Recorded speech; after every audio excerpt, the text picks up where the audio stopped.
Last week एक और bullish week था जिसमें हमें infrastructure, FMCG and oil and gas जैसे सेक्टर्स में रिवर्सल देखने मिला। ओवरऑल मार्केट बहुत वॉलेटाइल था, लेकिन हमें एज सच कोई बहुत बड़ा सिग्निफिकेंट मूव देखने नहीं मिला। क्या हालचाल इन्वेस्टर्स, मेरा नाम है गोरक्ष और मैं हूं एक स्टॉक मार्केट एनालिस्ट और आप देखना शुरू कर चुके हैं weekly analysis video.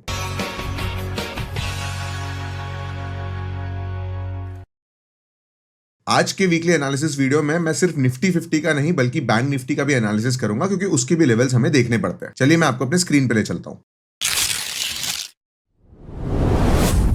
Alright, so we'll start with Nifty 50 analysis. आप स्क्रीन पे देख सकते हो ये वीक स्टार्ट हुआ था कुछ इस कैंडल पे। मंडे को यहां से वीक स्टार्ट हुआ था। हम लोग ने पिछले वीक की चार्टिंग कुछ इस लेवल तक डाली थी और हमने पता किया था कि 24,300 will be the important resistance level, जो कि इस हफ्ते भी बिल्कुल इंटैक्ट था। एक दिन मार्केट ने इस रेजिस्टेंस को तोड़ा विच वॉज फ्राइडे, और उसी दिन पूरी की पूरी वो भरपाई भी कर दिया और वहीं पे उस लेवल पे आके क्लोज हुआ। मतलब मार्केट ने कंसोलिडेट किया है throughout the week. Monday को उसने अपना रेजिस्टेंस टच किया, जो कि पिछले वीक का भी रेजिस्टेंस था। बेसिकली उसी लेवल पे पूरा हफ्ता उसने कंसोलिडेट किया है। कंसोलिडेशन का मतलब होता है कि बायर्स और सेलर्स अभी भी कंफ्यूज है कि किस डायरेक्शन में मार्केट को ले जाना है। इसे आप ऐसे भी कह सकते हो कि बायर्स और सेलर्स के बीच में एक वॉर चल रहा है। जिस भी तरफ का ब्रेकआउट आएगा आपको एक बड़ा मूव देखने मिल सकता है। But as far as the next week is concern, these are the important resistance band. आप देख सकते हो स्क्रीन पे 24,800 से 25,000 का लेवल, जो 200 पॉइंट की रेंज है, ये एक रेजिस्टेंस बैंड रहेगा। यहाँ पे सेलर्स के ऑर्डर डेफिनेटली लगे हुए हैं। ये मैं आपको ओपन इंटरेस्ट में भी शो करूंगा। एंड जो सपोर्ट है फिलहाल 23,800 का ही लेवल है, जो कि प्रीवियस वीक का भी सपोर्ट था, followed by the next support as 23,200। अगर 23,200 का लेवल टूटता है तब हमें मेजर कंसर्न आएगा on the downside. Otherwise everything looks फिलहाल थोड़ा ऑप्टिमिस्टिक, थोड़ा बुलिश व्यू चल रहा है मार्केट में। आपको ओपन इंटरेस्ट एनालिसिस दिखाऊंगा तब आपको समझेगा। इससे पहले कि मैं ओपन इंटरेस्ट दिखाऊं, एक बार निफ्टी बैंक का भी चार्ट एनालिसिस कर लेते हैं। ये भी एक मेजर इंडेक्स है जिसे हमें ट्रैक करना होता है। अब देखिए, पिछले वीक इस इंडेक्स ने 22 अप्रैल को एक रेजिस्टेंस फेस किया था। वही रेजिस्टेंस इस वीक भी काम किया है। इस पूरा हफ्ता स्टॉक जो है या फिर हमारा जो एसेट है वो 56,000 के लेवल को ब्रेक नहीं कर पाया। 55,900 800 के लेवल का जो रेजिस्टेंस है वो अभी भी इंटैक्ट है। अगर ये अपसाइड मूव देता है, अगर बैंकिंग स्पेस में आपको अपसाइड मूव देखने मिलता है, तो ये कुछ ऊपर के टारगेट लेवल्स रहेंगे। अब देखो, टारगेट लेवल्स रेजिस्टेंस के बेसिस पे बनते हैं प्राइस एक्शन में, बट अगर वहां पे चार्ट कभी पहुंचा ही नहीं हो, बेसिकली इसे अनचार्टेड रीजन कहते हैं। बेसिकली बैंक निफ्टी ने कभी भी 56,000 या फिर 57,000 का लेवल देखा ही नहीं है, तो हमें कैसे पता कि भाई वहां पे रेजिस्टेंस रहेगा? इसके लिए फिबोनाची टूल को यूज किया जाता है। इसे सीखने के लिए आपको प्राइस एक्शन सीखना पड़ता है, बट फिलहाल एनालिसिस के लिए मैंने आपके लिए करके रखा हुआ है। सो अब ऊपर के जो 3 लेवल्स देख रहे हो ना, ये 3 नेक्स्ट रेजिस्टेंस लेवल रहेंगे, जहां पे सेलर्स, इनफैक्ट बायर्स भी इनफैक्ट प्रॉफिट बुकिंग कंसीडर कर सकते हैं अगर बुलिश सिनेरियो रहा तो। लेकिन अगर बेरिश सिनेरियो रहता है तो पहले तो 54,300 200 का लेवल टेस्ट किया जाएगा, और अगर ये लेवल सस्टेन नहीं कर पाता है तो अनफॉर्चुनेटली बैंक निफ्टी के पास में आफ्टर 53,000 कोई भी स्ट्रॉन्ग सपोर्ट फिलहाल नहीं है। तो अगर बैंक निफ्टी में करेक्शन आता है तो this will be the sector that bleeds the market. But अगर बैंक निफ्टी में एक बुलिश रैली आती है, जो कि वो ऑलरेडी है, बैंक निफ्टी करंटली एक अप ट्रेंड में है, तो आपको पता है कि कौन से लेवल्स रेजिस्टेंस का काम करेंगे। टू समराइज, बैंकिंग इंडेक्स में करंट रेजिस्टेंस हमारे पास सामने 56,000 के लेवल पे ऑलरेडी दिख रहा है, followed by the next 2 targets at 57,000 and 57,800 के लेवल्स। ऑलराइट, मैं राउंड नंबर्स बोल रहा हूं। नेक्स्ट हम लोग फटाफट ओपन इंटरेस्ट एनालिसिस कर लेते हैं और देखते हैं कि ऑप्शन सेलर्स के पोजीशंस अभी कैसी है। सबसे पहले मैं आपको कमिंग वीक का अगर डेटा दिखाऊं तो एज यू कैन सी, ये जो मोटे बार्स होते हैं, ये वाले जो बार्स है, ये कॉल सेलर्स होते हैं। जिसे पता नहीं है, ओपन इंटरेस्ट ऑप्शन सेलर्स की ओपन पोजीशन होती है, जो वो लोग बेसिकली मार्केट में अपनी व्यू दर्शाते हैं। ये वो पोजीशन है जहां पे उनका अभी पैसा लगा हुआ है। ये वो पैसा नहीं है जहां पे वो गेम खेल रहे हैं या फिर वो प्रेडिक्ट कर रहे हैं। These are the literal open positions. ये कॉल ऑप्शन और ये पुट ऑप्शन वो सेल करके बैठे हुए हैं। एंड आपको पता होगा ऑप्शन सेलिंग के लिए ज्यादा पैसा लगता है, इसलिए ओपन इंटरेस्ट हमेशा ऑप्शन सेलर का ही डेटा दिखाता है। तो आप देख सकते हो क्लियरली कि सबसे इमीडिएट रेजिस्टेंस निफ्टी 50 पे जो है वो 24,500 के लेवल पे, विच इज क्वाइट नॉर्मल। एक राउंड नंबर भी आता है यहाँ पे, पिछली वीक भी यहीं पे कंसोलिडेशन हुआ था। सपोर्ट की अगर बात करें तो 24,000 is the major support for the coming week. अगर ये सपोर्ट टूटता है तो पीछे एक सपोर्ट जरूर है 23,500 पे, पर इसके ऊपर ओआई अभी बहुत कम है। बेसिकली ये सपोर्ट 24,000 के नीचे क्लोजिंग आना will be very challenging for Nifty 50। On the other hand, अगर आप देखो अप साइड पे कॉल सेलर्स भरे पड़े हैं। बेसिकली रेजिस्टेंस की कोई कमी नहीं है। मार्केट को ऊपर जाने के लिए बहुत मशक्कत करनी पड़ेगी। बायर्स को या बुल्स को बहुत ज्यादा क्वांटिटी में यहाँ पे ऑर्डर्स डालने पड़ेंगे टू एक्चुअली गिव आउट और take out the resistance level. सो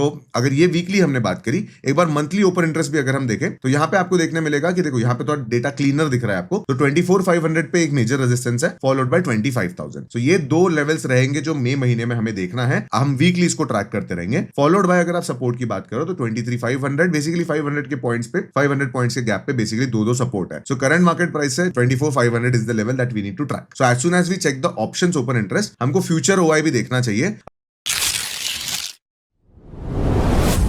अब देखो यहाँ पे मुझे आपको एक बहुत इंपॉर्टेंट इन्फॉर्मेशन देनी है. जब से हम ये वीडियोस बना रहे हैं, आपका काम है कि फ्यूचर OI को चेक करना. 30% से OI रिड्यूस होके इनफैक्ट शॉर्ट पोजीशंस रिड्यूस हुई है, लॉन्ग पोजीशन तो इंक्रीज हुई है. लॉन्ग पोजीशन 30% से बढ़ के 47% तक आ गई है. मार्केट में सब लोग कह रहे हैं कि भाई वॉर हो रहा है, बेरिश सेंटिमेंट है, बट एक्चुअल पैसा कहां लग रहा है? एक्चुअली फॉरेन इंस्टीट्यूशन तो भाई बुलिश पोजीशन अपनी इंक्रीज कर रहे हैं. इसीलिए न्यूज देखना बहुत आपके लिए दर्दनाक चीज हो सकती है. न्यूज के बेसिस पे मत डिसीजन लिया कीजिए. रियल पैसा कहां लग रहा है, जो कि ओपन इंटरेस्ट बताता है आपको, FIDI बाइंग डेटा बताता है आपको, उसे ट्रैक किया कीजिए. As you can clearly see, foreign institution अपनी लॉन्ग पोजीशन को इंक्रीज किए जा रहे हैं, मार्केट भी ऊपर जाए जा रहा है. सो ऐसे में बेरिश व्यू अननेसेसरली मत रखिए जब तक कि आपको कोई बेरिश साइन ना दिख जाए. Again repeating this, open interest 30 से लेके 47 तक के इसी सीरीज में आपने ट्रैक किया है. आई होप आपको ये चीज पसंद आई होगी. लाइक जरूर करना. नेक्स्ट हम लोग देखने वाले कैश मार्केट में फॉरेन इंस्टीट्यूशन ने क्या किया है. इसमें ना मैं आपको मंथली डेटा भी दिखाऊंगा.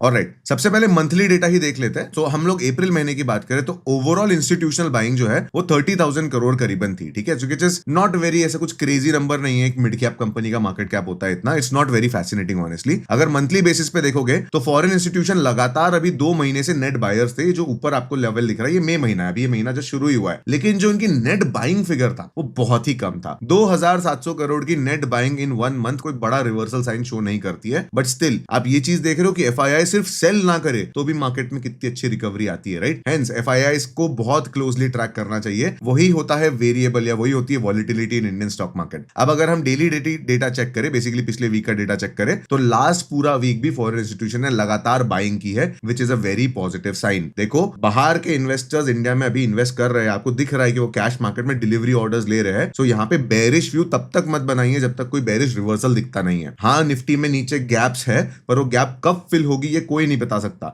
इसलिए जब जब सपोर्ट टूटता है तभी ये सारी चीजें सोचा कीजिए. और जब तक कि मार्केट रेजिस्टेंस को ब्रेक करते जाता है, रेजिस्टेंस को नॉक करते जाता है, तब तक के बेरिश व्यू को मत लाया कीजिए. So as you can see, institutions भी, फॉरेन इंस्टीट्यूशन भी अच्छी खासी बाइंग कर रहे हैं. अगर हम ओवरऑल मंथली डेटा फिर से अगर मैं आपको दिखाऊं, सो मंथली डेटा पे अगर फॉरेन इंस्टीट्यूशन की पोजीशन देखो, यहाँ पे net buying in the month of April foreign institution की और डोमेस्टिक इंस्टीट्यूशन की मिला के 30,000 करोड़ थी. Now the final analysis that we do in this video is the sector analysis.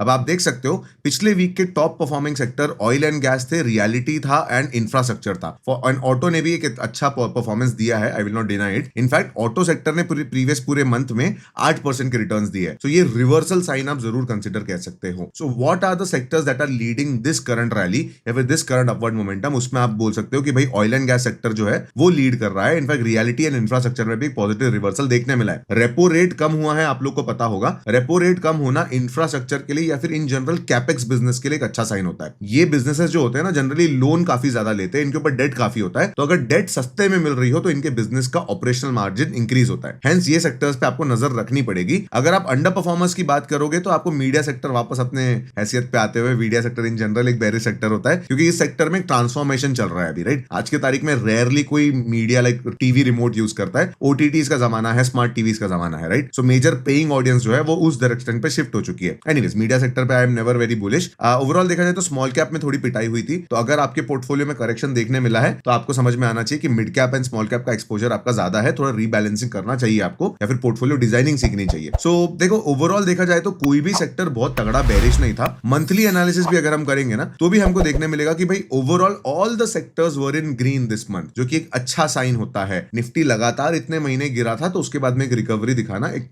बहुत अच्छा पॉजिटिव साइन होता है. अब निफ्टी अपने ऑल टाइम हाई से उतना डीप डाउन करेक्टेड नहीं है. सो ओवरऑल अगर मार्केट की बात की जाए तो we are definitely not in a bear market, क्योंकि मार्केट ने लोअर लो की जगह प्रीवियस हाइस के ऊपर में क्लोजिंग देना स्टार्ट कर दिया है. लेकिन बुल मार्केट आने के लिए अभी भी समय लगेगा. ऐसा नहीं होता है कि सीधा बेयर मार्केट के बाद नेक्स्ट बुल मार्केट आता है. It requires some consolidation. In fact अभी क्वार्टरली अर्निंग्स का सीजन चल रहा है और अर्निंग्स में ऑनेस्टली कोई बहुत क्रेजी रिटर्न्स नहीं आए हैं. देखो स्टॉक मार्केट में अल्टीमेटली वैल्यूएशन जीतता है. एक बहुत पॉपुलर स्टेटमेंट है, प्राइस इज व्हाट यू पे and value is what you get. आप कोई भी चीज जब स्टॉक मार्केट से खरीदते हो तो आप एक दाम देते हो उसका, लेकिन उसके एक्सचेंज में वो कितना वैल्यू दे रहा है, कितना अर्निंग्स दे रहा है, ये आपको मिलता है। आप देते पैसे हो पर आपको मिलता वैल्यू है। तो ये वैल्यूएशन वाला जो कॉन्सेप्ट है ना, ये तब बेटर काम करता है जब बड़े बड़े कंपनी जैसे Reliance, HDFC, Infosys, TCS, in fact overall सारी ही कंपनीज की अर्निंग्स जब इंक्रीज होती है ना, तभी आप बोल सकते हो कि भाई स्टॉक मार्केट में तेजी पकड़ी जाएगी। तो as of this quarter also earnings को खास तेजी नहीं पकड़ी है, ओवरऑल ग्रोथ देखने मिला है, पर सिंगल डिजिट ग्रोथ में कोई बड़ी बात नहीं होती है। ये तो वैसे भी महंगाई की वजह से हो भी सकता है। But still with that said, we are not in a bear market, so unnecessarily shorting यहाँ पे अभी करने की जरूरत नहीं है।